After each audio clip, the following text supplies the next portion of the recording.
ममता बनर्जी की पार्टी टूटी, विधायक टूटे, सांसद टूटे, उसके बाद पार्टी का दफ्तर पर कब्जा हो गया विरोधी गुट का, और उसके बाद ममता बनर्जी की एक बहुत पुरानी सहयोगी, इनका नाम है चंद्रिमा भट्टाचार्य, ये इन्होंने कल पार्टी से इस्तीफा दे दिया है। 50 साल से ज्यादा का पॉलिटिकल अनुभव रखने वाली ममता बनर्जी, उनके सितारे पूरी तरीके से गर्दिश में चल रहे हैं। जो कुछ उनकी पार्टी में हो रहा है उसके बारे में उन्होंने सपने में भी, कभी ख्वाब में भी सोचा नहीं होगा कि ये लोग भी चले जाएंगे। कल बंगाल की पॉलिटिक्स में एक बहुत बड़ी उथल पुथल मची। उनकी खासम खास टीएमसी बंगाल प्रदेश अध्यक्ष चंद्रिमा भट्टाचार्य ने उनका साथ छोड़ दिया। अब ममता बनर्जी बिल्कुल अकेली पड़ चुकी है। ममता बनर्जी की अब सब सरकार में थी तो चंद्रिमा भट्टाचार्य सबसे ताकतवर और जिनके पास सबसे ज्यादा पोर्टफोलियोज थे, ऐसे मंत्रियों में शामिल होती थी। अभी तक वो पार्टी के साथ बनी, ममता बनर्जी के साथ बनी भी रही जब भी ये तकरार चली। अब जब नौबत आई कि दफ्तर किसका, उस रोज ममता बनर्जी, परसों माफ कीजिएगा, चंद्रिमा भट्टाचार्य, ऐसा बताया जा रहा है कि उस वक्त वो दफ्तर के अंदर मौजूद थी जब विरोधी गुट के लोग वहां पर दफ्तर में ताला लगाने के लिए आए। मालूम उन्होंने वो ताला लगा के चले गए। उन्होंने कहा कि अरूप रॉय हमारे अध्यक्ष हैं, चेयरमैन हैं, ये दफ्तर टीएमसी का है और टीएमसी हम हैं, बाकी लोग बाहर, और अपना लॉक लगा के चले गए।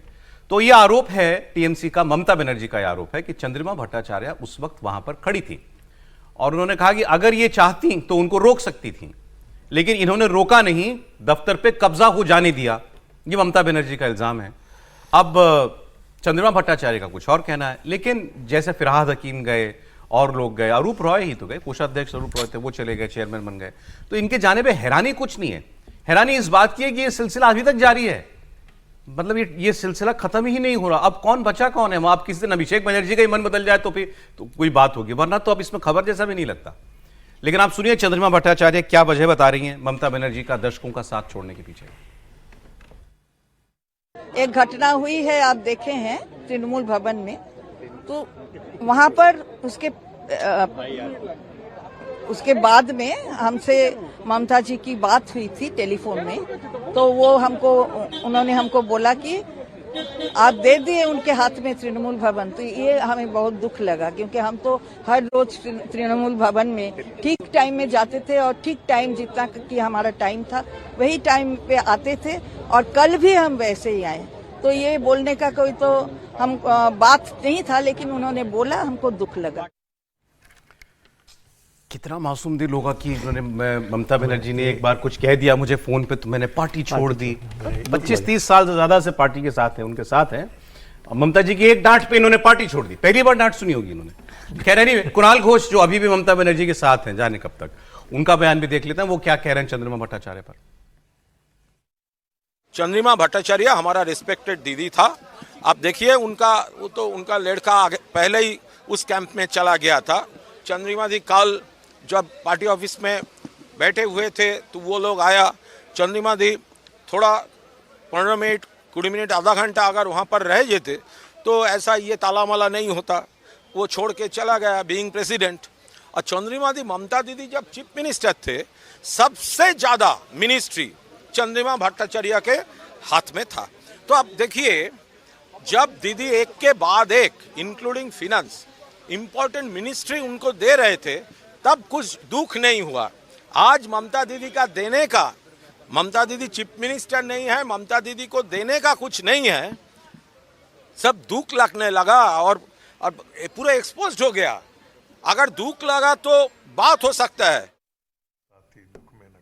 तो प्रधानमंत्री ने एक बार कहा था ना, हिपोक्रेसी की भी कोई सीमा होती है। होती है वैसे कोई सीमा त्रिपाठी जी? नहीं होती। नहीं होती तो मतलब अब बड़ा आश्चर्य है ये सब सुनते हुए। कई बार लगता है ना कि इन लोगों को बहाने तो थोड़ा बढ़िया वाले बनाने चाहिए। जैसे मतलब सही बात है। अब नानी मर गई है, फिर भी नानी के मरने पर छुट्टी मांगना, ये उसी तरह का बहाना है। और कई बार तो ये भी लगता है ना कि नेता लोग समाज सेवा में, जनता का काम करने में, वहाँ तो क्रिएटिविटी उनकी मर ही चुकी है। वो अपने लिए मतलब उसमें भी क्रिएटिविटी मर गई है। और यहां मैं पूरी तरह से इससे सहमत हूं। ममता बनर्जी ने चंद्रिमा भट्टाचार्य को कुछ भी ऐसा नहीं था जो नहीं दिया, बहुत ज्यादा उनको दे के रखा था। और उसके बाद वो जब उनको जरूरत लगी ममता जी को, तो ये उनके डांटने से नाराज हो गई। अच्छा, ममता जी का तो जो स्वभाव था वो तो दिन में 3 बार डांटती थी, तो तब तो नहीं था जब तक मंत्रिमंडल था, और शाम को भूल जाती नहीं था, और शाम को भूल जाती थी डांट के। हाँ, वो भाई इस तरह का है, तो ऐसे ही बड़े नेता ऐसे ही। अब इसका दूसरा एक पहलू है जो आपने सुना, जो कुणाल घोष जी ने बताया, उन्होंने कहा कि उनका बेटा तो पहले ही चला गया। हाँ, बेटा पहले तो दरअसल पुत्र मोह में चंद्रिमा जी ने ममता जी से सीखा। ममता जी जैसे अभिषेक जी की वजह से सब गड़बड़ कर बैठी, वैसे ही चंद्रिमा जी अपने पुत्र मोह में ये धृतराष्ट्र गांधारी जो कही वो बन गई। कोई सहानुभूति नहीं आती आपके मन में ममता जी की? नहीं, पूरी आती है मुझे तो मतलब सचमुच बुरा लगता है, उनके जैसी नेता देश में नहीं। मतलब ममता बनर्जी क्या जबरदस्त नेता है, लेकिन मुश्किल क्या है ना कि आपको समझना पड़ता है। और इसीलिए कई बार कहा जाता है कि जब आप शासन सत्ता में शीर्ष पर होते हैं तो आपको बहुत कठोर होना चाहिए, आपका कोई प्रिय नहीं होना चाहिए। एक प्रिय भतीजा था, भाईपों ने सब।